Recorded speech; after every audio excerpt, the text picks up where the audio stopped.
Perkenalkan,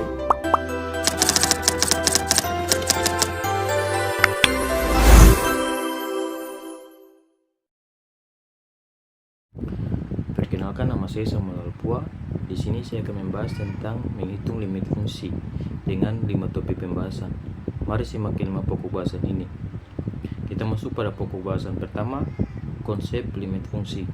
Limit fungsi adalah nilai yang didekati oleh fungsi ketika variabelnya mendekati suatu nilai tertentu.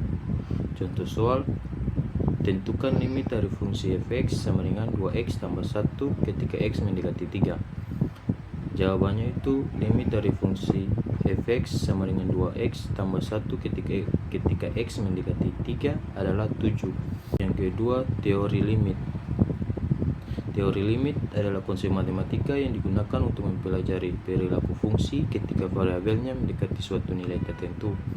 Contoh soal, tentukan limit dari fungsi fx sama dengan x pangkat 2 kurang 4x tambah 3 ketika x mendekati 2. Jawabannya, limit dari fungsi fx sama dengan x pangkat 2 kurang 4x tambah 3 ketika x mendekati 2 adalah minus 1. Yang ketiga, sifat-sifat limit. Sifat-sifat limit adalah aturan-aturan yang digunakan untuk menghitung limit fungsi.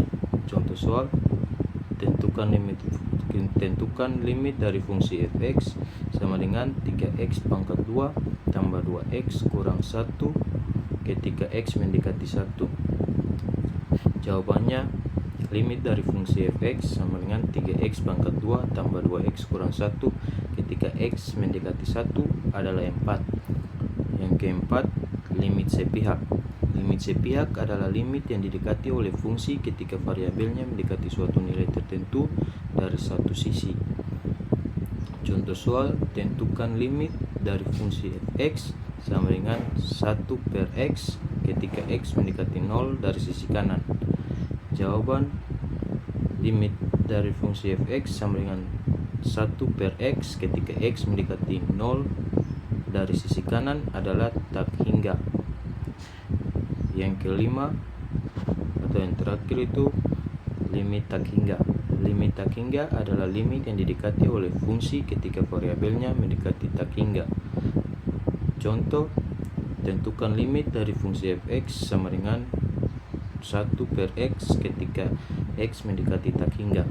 Jawabannya itu limit dari fungsi fx sama dengan 1 per x ketika x mendekati tak hingga adalah 0.